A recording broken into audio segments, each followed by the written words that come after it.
Posso iniciar, pessoal?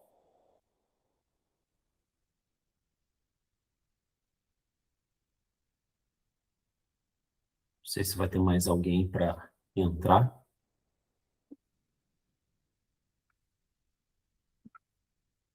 Bom, vou começar aqui então, já são 8h03.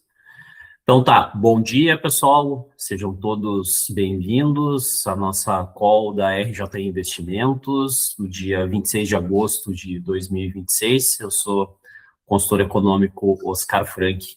Sejam todos aí muito bem-vindos.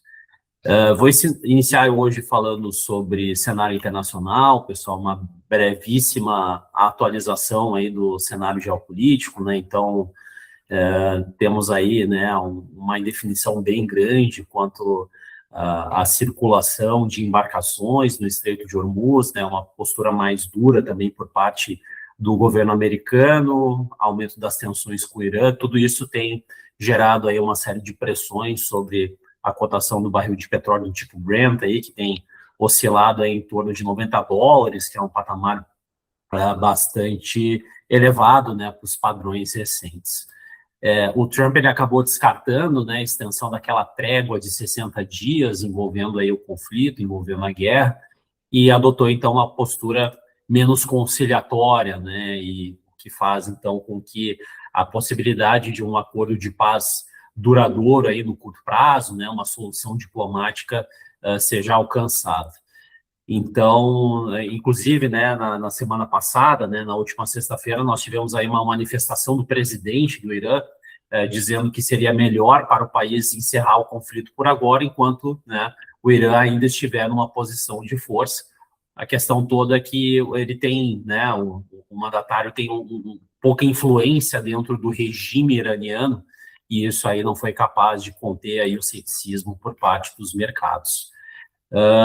Do ponto de vista ainda do cenário internacional, pessoal, comentar aqui os principais apontamentos aí com relação, então, à ata da última reunião do FONC, né, do Comitê Responsável aí pela Política Monetária dos Estados Unidos, separar aqui em blocos, né, até então a gente chegar aos desdobramentos envolvendo aí a política monetária. Então, em termos de inflação, a visão, né, do comitê sobre aquilo que foi discutido, as percepções com relação, então, à inflação americana, né? Então, essa alta dos últimos 12 meses, ela está concentrada em bens e serviços, e alguns dos dirigentes destacaram, então, que o núcleo dos serviços, né, que, então, considerar os preços do setor terciário e excluir a parte de aluguéis, permaneceu elevado, né? Então, manifestaram algum desconforto aí envolvendo aí o núcleo dos serviços. Diversos participantes projetam desaceleração dos preços até o final do ano, ou seja, né, uma moderação desse ritmo de crescimento na inflação, porém reconhecem que as pressões inflacionárias podem ser mais persistentes, ou seja, enxergam aí a possibilidade de uma eventual reversão desse movimento, né? Então, existe um risco relativo, então, a esse cenário. Maioria anteviu que o aumento de preços relacionados às tarifas de importação já foi repassado pelas empresas. Então, já houve, então, esse processo aí de repasse, né, de custos mais elevados enfrentados por parte das firmas, né, para a ponta final, na visão da maioria dos membros participantes.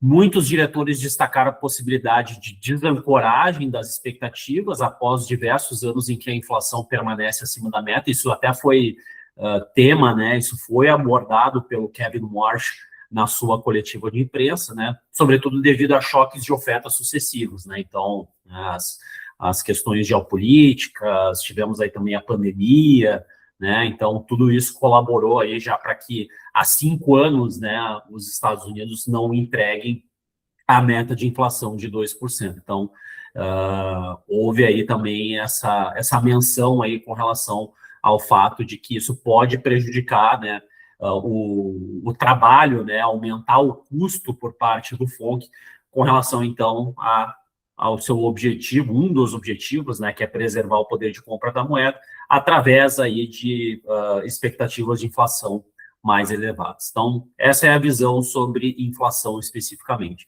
Sobre crescimento econômico, sem grandes novidades, eles entendem que é um crescimento sólido, sustentado tanto em inteligência artificial quanto também no consumo das famílias.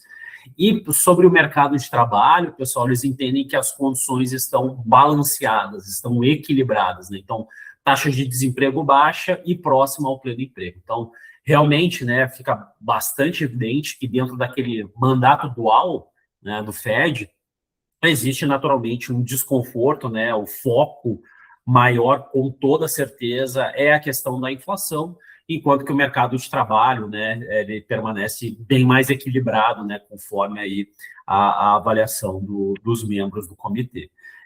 E aí, em termos de política monetária, finalmente, pessoal, o que nós temos aqui é que a maioria dos participantes apoiou a manutenção da taxa de juros nessa reunião, né? Então, lembrando que nós tivemos aí 3 dissidências, né?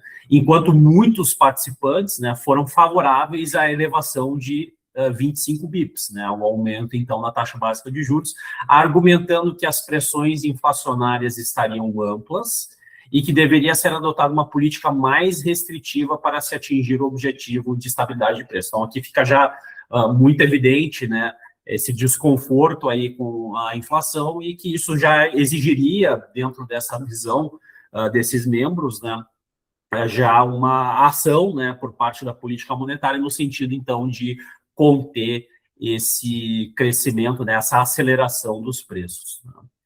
O documento manteve uma abordagem altamente dependente de novas informações econômicas, ressaltando que os próximos dados seriam componentes-chave para as decisões. Então, essa rodada aí de dados, de estatísticas, de indicadores, é fundamental aí para que a gente possa, né, estabelecer aí o caminho, né, a trajetória a ser seguida aí pelo comitê ao longo das próximas decisões, né? Isso vai ter um peso muito relevante, muito significativo, então eles vão deixar muito, né, os dados falarem, né, para que essas decisões sejam tomadas com relação ao futuro. Muitos participantes avaliaram que um aperto monetário seria necessário no caso da inflação não desacelerar, então condicionaram, né, então essa situação ao fato de que eventualmente, né, essa inflação não der sinais, né, de melhora, isso vai exigir, então, um aumento de juros. E, por fim, alguns poucos participantes que foram favoráveis ao aperto monetário, né? Então, aqui a gente está restringindo a análise, né? Então, considerando aqui somente aqueles que se posicionaram, né, em favor desse aperto monetário, do aumento da taxa básica de juros, acabaram julgando que a elevação ajudaria a evitar um aumento mais pronunciado e custoso à frente da inflação, né? Então, inclusive, né, defendendo, então, essa visão, essa posição. E aí, né, até ressaltado aí pelo Weber, antes da gente começar efetivamente a nossa call, né, nós tivemos um fato relevante aí ao longo da semana passada, que envolveu aí esse anúncio por parte do Tesouro dos Estados Unidos do aumento do limite de recompra de títulos de longo prazo, né? Então, nos segmentos aí de 10 a 20 anos e de 20 a 30 anos. Então, o que acontece é que o limite por operação passou de 2 para 4 bilhões de dólares, né? Isso vai acontecer, então, a partir aí de 9 de setembro. E como é que isso é feito, pessoal? É uma espécie de operação twist, né, que eles chamam, né? Então, eles emitem dívida de curto prazo para comprar títulos, né, que têm um vencimento mais longo, e assim, né, a partir do momento que eu compro, né, que é o aumento da demanda, que eu aumento a demanda por esse papel, né, as taxas de juros naturalmente caem, né? Então, é através desse mecanismo, né, nada ortodoxo, né, vamos colocar assim, né, isso é importante de ser pontuado, que, né, o Tesouro acabou oferecendo aí uma resposta, né, uma reação diante desse processo, né, de elevação significativa dos rendimentos das treasuries que nós temos observado, né? Então, e isso é muito importante de ser pontuado, né, pessoal, porque não é um fenômeno específico dos Estados Unidos. Tá? Então, por exemplo, né, pega ali as treasuries dos últimos, com vencimento em 30 anos, né, estão aí, agora deu uma diminuída, né, pelo último dado que eu vi, está aí na casa de 5,2% ao ano, mas, né, até bem pouco pouco tempo atrás, chegou ali a ultrapassar 5,3% ao ano, né? Então, isso encontra correspondência ali ao que foi verificado, praticado lá em 2007, né? E, né, diversos outros países desenvolvidos também têm enfrentado essa situação, né? No Japão, né, os rendimentos são os maiores dos últimos 30 anos, também Reino Unido, Alemanha, França, né, os maiores rendimentos aí em cerca de 15 anos, né? Então, realmente, uma situação bem delicada e que coloca aí um desafio do ponto de vista, sobretudo, da tomada de risco, né, por parte dos investidores, né? Então, aumenta aí significativamente o custo de oportunidade para que os investidores migrem para ativos de risco, né? Então, é um desafio relevante.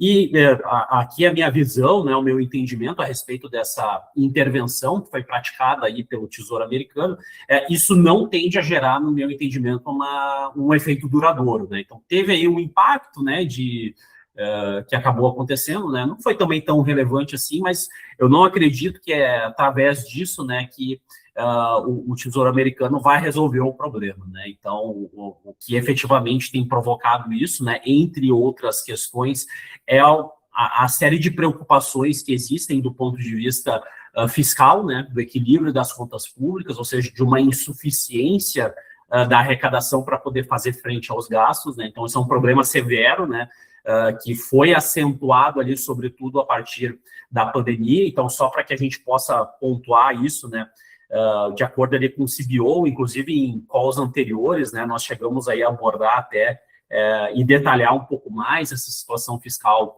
americana, mas pelo CBO, a expectativa aí de déficit para 2026 está aí na casa de 6% do PIB, né, e tende, inclusive, a se aprofundar ao longo dos próximos anos, né? Então, chegando ali em 2036, né, a cerca aí de 6,7% do PIB, né? Então, enfim, uma situação bastante complexa, né? E ninguém parece querer mexer nesse vespeiro aí relacionado, então, ao crescimento significativo dos gastos públicos, né? Então, tem essa questão fiscal, né, que permeia aí todos esses países, né, desenvolvidos, e também, né, a questão geopolítica, né? Esse é um risco relevante, né, principalmente derivado dessas duas guerras, né, principais aí que seguem acontecendo, né? Então, guerra entre Irã e Estados Unidos, né, ameaçando aí o preço do barril de petróleo, né, gerando uma série de pressões nesse sentido, e também a guerra entre Rússia e Ucrânia e toda a preocupação que daí surge com relação à disponibilidade, à oferta de alimentos, né. Então, isso é algo que também, né, permeia aí esse cenário e que gera essas preocupações, esse posicionamento, essa precificação aí por parte dos rendimentos dos títulos da dívida dos países desenvolvidos. Ainda sobre cenário internacional, pessoal, nós tivemos aí vários indicadores sendo divulgados com relação à China, né, para o mês de julho de 2026, e de maneira unânime, todos eles acabaram vindo abaixo das expectativas, né? Então, a gente sempre compara aqui, salvo algumas exceções, né, o mês de julho em relação ao mesmo período de 2025. Então, é a comparação interanual. Então, no caso da produção industrial, que é o que ainda sustenta, né, uma parte relevante da economia chinesa, né, setorialmente é ainda o que apresenta o maior destaque, houve aí uma alta de 4,5%, mas o mercado esperava 4,8%. E já desacelerou em relação a junho, em que o crescimento havia sido de 5,3%. Então, o mercado esperava uma desaceleração, sim, mas veio uma desaceleração mais intensa em relação àquilo que se antecipava. Vendas do comércio varejista, né, e aqui a gente tem uma métrica, um termômetro bastante relevante aí para poder entender como é que se dá o consumo das famílias, né, essa demanda doméstica, desempenho muito fraco, né, uma alta de só 0,6%, o mercado esperava uma alta de 1,5%, né? Então, de novo, aí, até aqui um descasamento, né, até certo ponto relevante aí entre expectativa e realidade. Do ano passado, né, tivemos aí o programa de troca de bens de consumo, né, isso ajudou a impulsionar as vendas, só que um programa como esse, ele acaba promovendo aí a antecipação dos gastos, a antecipação do consumo, e agora, né, temos observado aí a normalização, a absorção desse processo. Tá? Também, do ponto de vista do ramo imobiliário, novos sinais de fraqueza, de enfraquecimento, pessoal. Então, o preço das casas novas caindo 3,2%. Na leitura anterior, houve aí praticamente uma estabilidade, uma elevação de 0,1%. E só para que a gente tenha um pouco do entendimento com relação a esse fenômeno, a estimativa hoje é de que 52% do patrimônio dos chineses esteja atrelado aí ao setor imobiliário. Tá?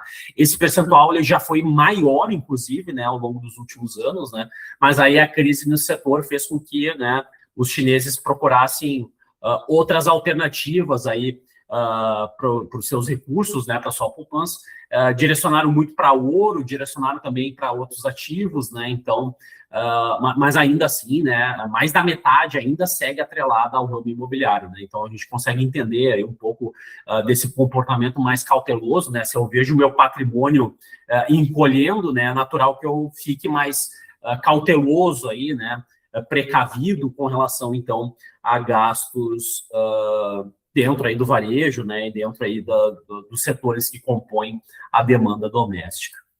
Os investimentos em ativos fixos, aqui a gente considera o acumulado do ano, né, então o acumulado de janeiro a julho de 26 em relação ao mesmo período de 25, uma queda de 6,7%. Pior do que o esperado, o mercado esperava aí uma retração de 6%. É bem verdade, né, pessoal? Precisamos também entender aí alguns fatores pontuais que também exerceram sua influência para esses resultados.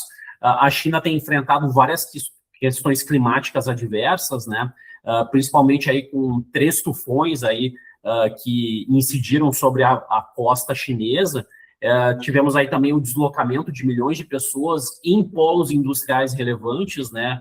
Tanto a leste quanto no sul do país, então isso provavelmente colaborou também para esses resultados um pouco mais fracos. E aí, a grande novidade nesse sentido, pessoal, foi aí uma manifestação do vice-ministro das Finanças da China.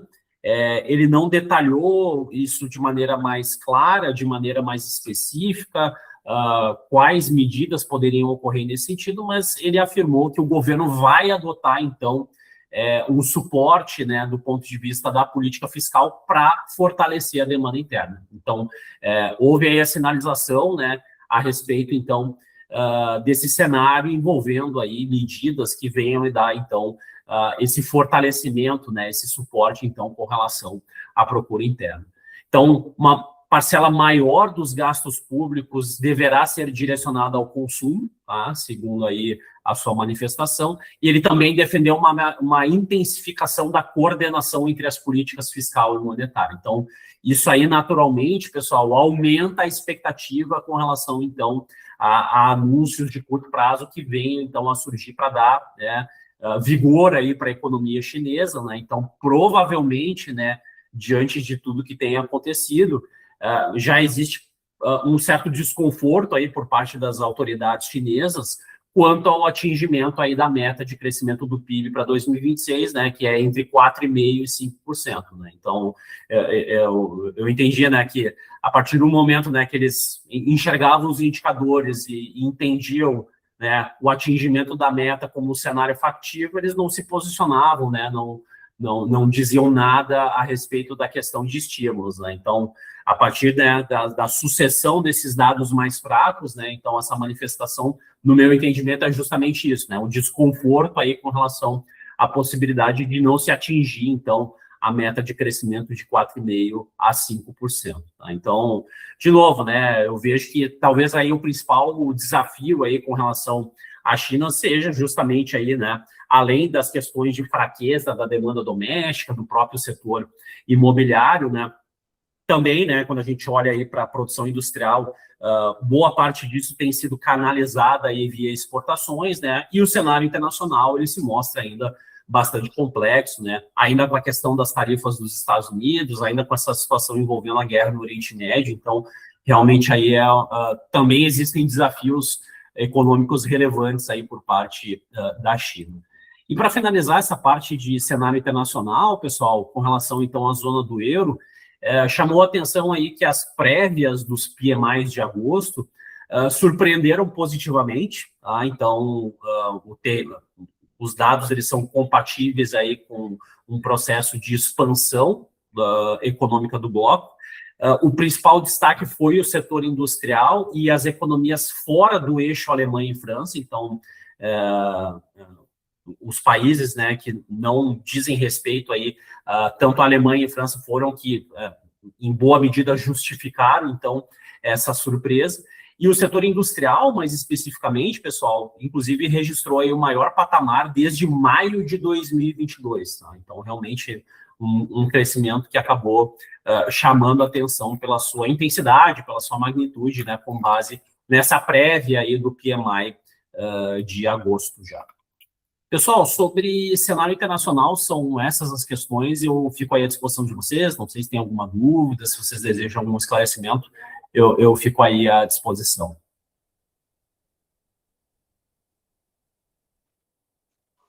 Perfeito.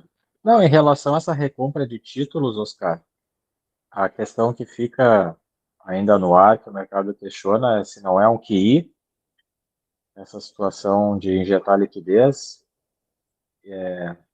Ele colocou ali, inclusive, na fala, se eu não me engano, que eles podem fazer até 4 bi, né, de dólares Isso, exatamente. por operação.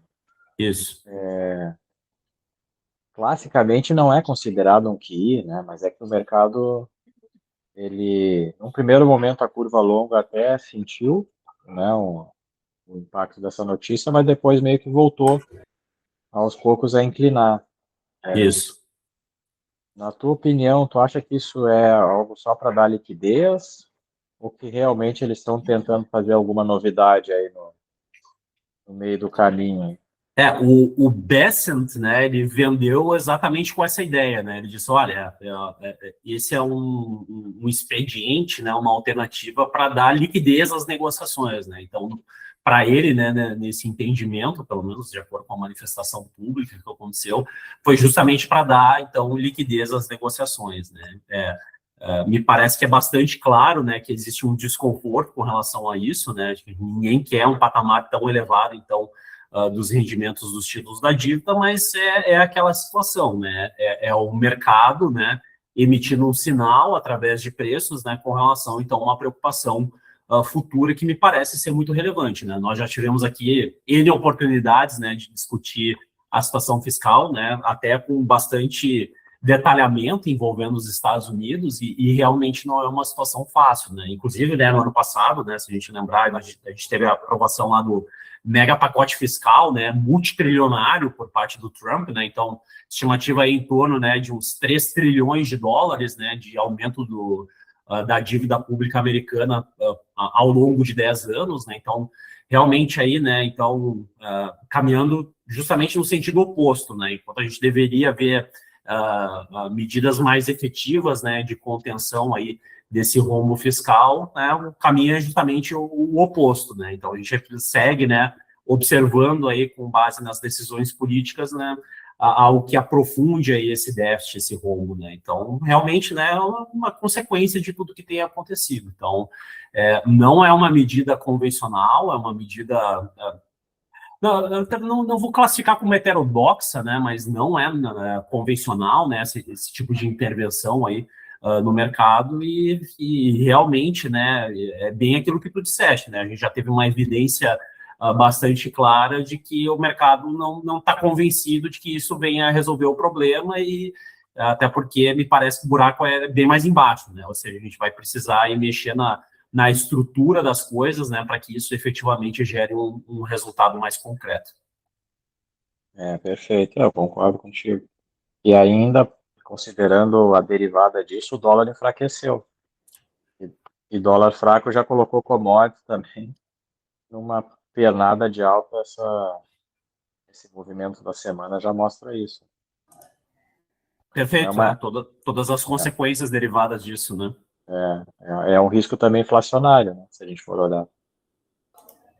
Sem sombra de dúvidas, né? Então, isso, né, inclusive, reforça, né, aumenta a probabilidade aí de uma política monetária, né, mais restritiva, mais dura, e não é só uma discussão de curto prazo, né, Weber? Acho que a gente precisa pensar, procurar entender, né, o que essa dinâmica pode implicar, né, mais a médio e longo prazo também, né? Então, é uma situação, assim, de juros altos, né? A gente já vinha falando muito a respeito disso, sobretudo ali no pós-pandemia, né, de que essa situação aí de juros mais elevados provavelmente veio para ficar, né? E é o que está se confirmando mesmo, né? Então, aquela situação lá de juro próximo de zero, de juro negativo, né? Que a gente se acostumou aí por tanto tempo ali entre 2008 e 2019, né?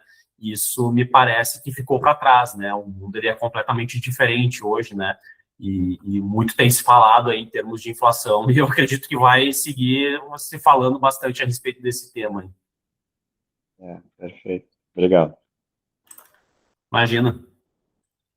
Bom, pessoal, então, com relação ao Brasil, a gente, ao longo dos últimos dias, né, não teve divulgação de indicadores relevantes, né? Na semana passada foi divulgado o IBC, mas como a nossa call foi na quarta-feira, eu consegui abordar esse tema com vocês, né? Então, né, ao longo desses últimos dias, né, nessa semana, né, de quarta a quarta, nós não tivemos aí dados econômicos relevantes aí sendo divulgados. Sobre pesquisas, né, com relação aí, então, ao pleito eleitoral, né, esses últimos números têm sugerido aí que existe aí um grau de competição maior em relação àquilo que nós imaginávamos há alguns poucos meses atrás, né, então isso deve canalizar, atrair mais a atenção por parte do mercado nas próximas semanas. E também um outro fato, né, que o Banco Central ele tinha um leilão de swap cambial aí programado para o último dia 21, mas ele não realizou esse leilão, tá? Sem esclarecer o motivo, né, que gerou, então, essa suspensão. Então, né, ainda não vi nada nesse sentido, né, resolvi trazer também essa questão aqui para vocês, porque me parece, então, algo que, enfim, né, que necessitaria aí de esclarecimento aí por parte da autoridade monetária.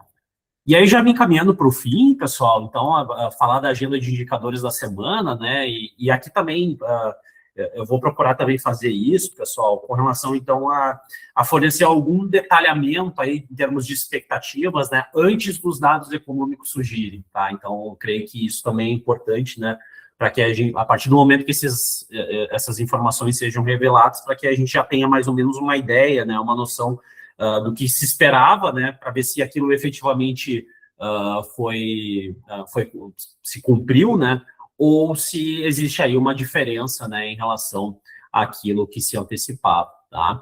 Então, pessoal, logo mais, né, às 9 horas, o IBGE vai divulgar aí o IPCA 15, né, a prévia da inflação oficial de agosto.